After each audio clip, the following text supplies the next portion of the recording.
मोदी जी जो है बहादुर शाह जफर की तरह अंतिम बादशाह तो नहीं है, उसके बाद भी कोई प्रधानमंत्री बनेगा। हर किसी को पूछिए तो कहेगा कि ना मोदी जी का समर्थन करते हैं। काहे भाई? तो मोदी जी देश बचा रहे हैं। हम बोले बड़ा बढ़िया खेला कर रहे हो यार।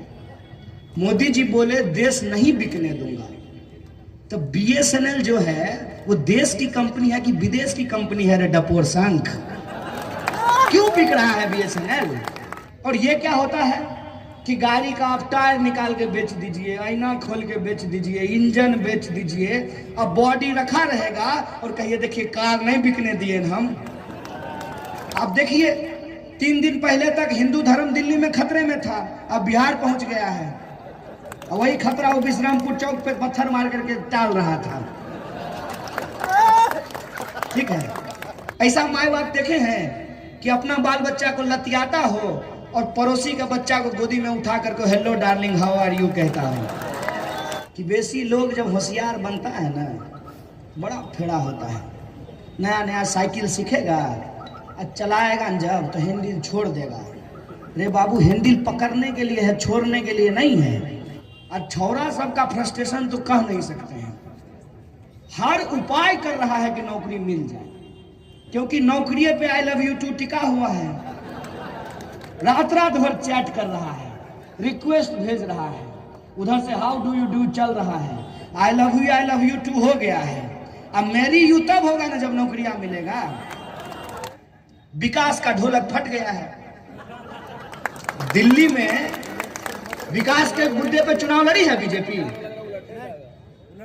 काम के नाम पे चुनाव नहीं लड़ी है, राम के नाम पे चुनाव लड़ी है। और जब विकास के मुद्दे पे ये हारने लगे हैं तो इनके पास विनाश का मुद्दा दिमाग में आया है। और विनाश का मुद्दा क्या है इस देश में? विनाश का मुद्दा ये है जिसका आइडिया इनको अंग्रेज दे करके गए हैं। फूट डालो राज करो। क्या करते थे अंग्रेज? गाय का मांस मंदिरों में फिकवाते थे, सुअर का मांस मस्जिदों में फिकवाते थे। हिंदू मुसलमान होता था और देखिए उस हिंदू मुसलमान का क्या नतीजा रहा कि अशफाक उल्लाह खां और राम प्रसाद बिस्मिल ने साथ में शहादत दी, लेकिन इन बेईमानों ने राम प्रसाद बिस्मिल और अशफाक उल्लाह खान के देश को आपस में बांट दिया। मेरा यह कहना है कि पार्टी कोई भी हो, नेता कोई भी हो, राजनीति तो जनता के मुद्दा पे होना चाहिए ना। और जनता का मुद्दा क्या है? जनता का मुद्दा है रोजी रोटी, कपड़ा, मकान, शिक्षा, स्वास्थ्य, सड़क, बिजली। हिंदू हो या मुसलमान, सबको मिले बराबर का आत्मसम्मान। यही कहता है ना हमारा संविधान। जब यह कहता है हमारा संविधान, तो क्यों हो रहा है हिंदू और मुसलमान? हिंदू और मुसलमान इसलिए हो रहा है कि टिक्का और टोपी, इसका बवेला खड़ा कर दो। टिक्का और टोपी का बवेला खड़ा हो जाएगा तो अमित शाह का बेटा बीसीसीआई का सेक्रेटरी बन गया, इस पे सवाल कौन पूछेगा? कौन इस पे प्रश्न करेगा? हम तो खुल्लम खुल्ला करते हैं ना जी, मैदान में खड़ा होकर के करते हैं, ताल ठोक के करते हैं, नकाब लगा के थोड़ी करते हैं। ये वही लोग हैं जो दिन में चौक पे खड़ा होकर के देखते थे अंग्रेजों के जमाने में कि आजादी के आंदोलन के लिए लड़ कौन रहा है, और रात को चोर जैसा अंग्रेजी अफसर के घर में घुस करके उसको कान में बताते थे और चाय पे चर्चा करते थे। ये वही लोग हैं। हम लोग अपने हक के लिए आज मैदान में आमने सामने खड़े हैं। हम क्या कह रहे हैं? हमारा मुद्दा क्या है? हमारा मुद्दा यह है कि इस देश की संस्कृति ऐसी है जिसको गांधी ने बड़े खूबसूरत शब्दों में कहा है, रघुपति राघव राजा राम, पतित पावन सीताराम, ईश्वर अल्लाह तेरो नाम, सबको सन्मति दे भगवान। किसी से भी पूछ लीजिए, किसी से भी पूछ लीजिए, चाहे टोपी लगाता हो या टीका लगाता हो, सजदे में सर झुकाता हो या आरती करता हो, मूर्ख से मूर्ख इंसान ये बात बता देगा कि हमारा ईश्वर को, अल्लाह को मानने का तरीका अलग अलग हो सकता है, लेकिन ईश्वर एक है, इसमें कोई शक नहीं है। लेकिन बाहरी चीजों को आधार बना करके, जैसे आपका पहनावा, ओढ़ावा, खान पान, इसको आधार बना करके अपने ही देश के लोगों को आपस में लड़ाया जा रहा है। नौकरी मिल नहीं रहा है, और नौकरी मिलना और भगवान मिलना एक जैसा हो गया है।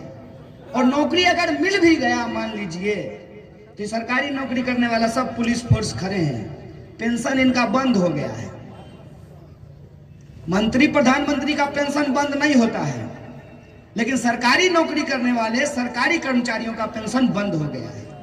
और नौकरी भी अद्भुत है, एक ही ऑफिस में एक तरह के काम करने वाले लोगों को दो अलग अलग पेंशन वेतन दिया जाता है। एक एक करके जो आपका संवैधानिक अधिकार है वो छीना जा रहा है। और मजेदार बात यह है कि हम लोगों के दिमाग पे एक नशा सवार है, देख ही नहीं रहे हैं कि हो क्या रहा है। एक बात बताइए, सरकारी स्कूल बंद हो जाएगा, किसका बाल बच्चा उसमें नहीं पढ़ पाएगा? गरीब का कि अमीर का? सरकारी अस्पताल बंद हो जाएगा तो किसका इलाज बंद होगा? गरीब का कि अमीर का? सरकारी ट्रेन बंद हो जाएगा तो किसको झोला लेकर के दिल्ली काम जाने में परेशानी होगी? गरीब को कि अमीर को? ये सवाल है। सरकार ऐसी नीति ला रही है, माने अद्भुत चीज है। ऐसा माँ बाप देखे हैं कि अपना बाल बच्चा को लतियाता हो और पड़ोसी का बच्चा को गोदी में उठा करके hello darling how are you कहता हो? ये कैसा सरकार है सर, बताइए। राष्ट्र की बात करते हैं, राष्ट्रवाद की बात करते हैं। बीएसएनएल राष्ट्रीय संपत्ति है ना, रेलवे राष्ट्रीय संपत्ति है ना, भारत पेट्रोलियम राष्ट्रीय संपत्ति है ना। तो ये कैसा राष्ट्रवाद है कि आप राष्ट्रीय संपत्ति को बेच रहे हैं? ये कैसी सरकार है जो सरकारी कंपनियों को बेच रही है? ये कौन सी नीति है कि बीएसएनएल बिक जाए और प्रधानमंत्री जियो धन धनाधन करते चले? ये कैसी नीति है? सरकारी स्कूल नहीं होना चाहिए इनके हिसाब से, सरकारी अस्पताल नहीं होना चाहिए, सरकारी ट्रेन नहीं होना चाहिए, सरकारी बीएसएनएल नहीं होना चाहिए। तो सरकारी गृह मंत्री लेकर के उसका तबला बजाएंगे? क्या करेंगे उस काम को, बताइए। फिर सरकारी संसद लेकर के क्या करेंगे? सरकारी विधानसभा लेकर के क्या करेंगे? सरकारी मंत्री और मुख्यमंत्री लेकर के क्या करेंगे? ये सवाल है। लीजिए, 2014 से लोगों का बुनियादी सवालों को गुमराह करके व्हाट्सएप ग्रुप हो, स्कूल का ग्रुप हो, फैमिली का ग्रुप हो, इलाके का ग्रुप हो, विधानसभा का ग्रुप हो, हिंदू और मुसलमान चल रहा है। हर किसी को पूछिए तो कहेगा कि ना मोदी जी का समर्थन करते हैं। काहे भाई? तो मोदी जी देश बचा रहे हैं। हम बोले बड़ा बढ़िया खेला कर रहे हो यार। मोदी जी बोले देश नहीं बिकने दूंगा। तो बीएसएनएल जो है वो देश की कंपनी है कि विदेश की कंपनी है? रे डपोर शंख, क्यों बिक रहा है बीएसएनएल?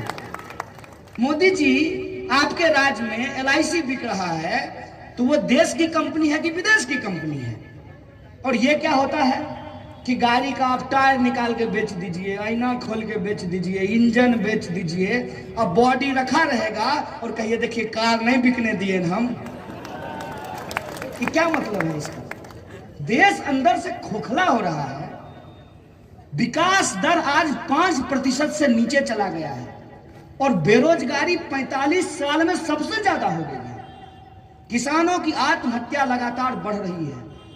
और छौरा सबका फ्रस्ट्रेशन तो कह नहीं सकते हैं। हर उपाय कर रहा है कि नौकरी मिल जाए, क्योंकि नौकरी पे आई लव यू टू टिका हुआ है। रात रात भर चैट कर रहा है, रिक्वेस्ट भेज रहा है, उधर से हाउ डू यू डू चल रहा है, आई लव यू टू हो गया है। अब मेरी यू तब होगा ना जब नौकरियां मिलेगा। नौकरी का चक्कर क्या है? पढ़े जा रहे हैं, तैयारी किए जा रहे हैं, डिग्री पे डिग्री किए जा रहे हैं, परीक्षा देने के लिए जाते हैं, पता चलता प्रश्न पत्र लीक हो गया है। ये हो रहा है इस देश में। और उन नौजवानों का जो व्यवस्था के प्रति गुस्सा होना चाहिए, उस गुस्से को हिंदू और मुसलमान कर दिया गया है। सरकार से सवाल पूछने की बजाय नेहरू से सवाल पूछ रहे हैं। बताइए, नेहरू प्रधानमंत्री हैं, क्या आप नेहरू से सवाल पूछ रहे हैं? नेहरू जब प्रधानमंत्री थे तो अपना काम करके चले गए। आज जो प्रधानमंत्री हैं वो जवाब देंगे ना कि देश में बेरोजगारी क्यों है। इन तमाम सवालों को गुमराह किया जा रहा है कि बेसी लोग जब होशियार बनता है ना, बड़ा फेड़ा होता है। नया नया साइकिल सीखेगा और चलाएगा जब तो हैंडल छोड़ देगा। रे बाबू, हैंडल पकड़ने के लिए है, छोड़ने के लिए नहीं है। तो नया नया इनको देश में सत्ता मिला है, ये हैंडल छोड़ के साइकिल चलाना चाहते हैं। हैंडल छोड़ साइकिल चलाइएगा तो हुजूर गिरिएगा। आप देखिए 3 दिन पहले तक हिंदू धर्म दिल्ली में खतरे में था, अब बिहार पहुंच गया है। और वही खतरा वो विश्रामपुर चौक पे पत्थर मार करके टाल रहा था। ठीक है, धर्म खतरे में आ जाता है जहां जहां चुनाव होने वाला हो।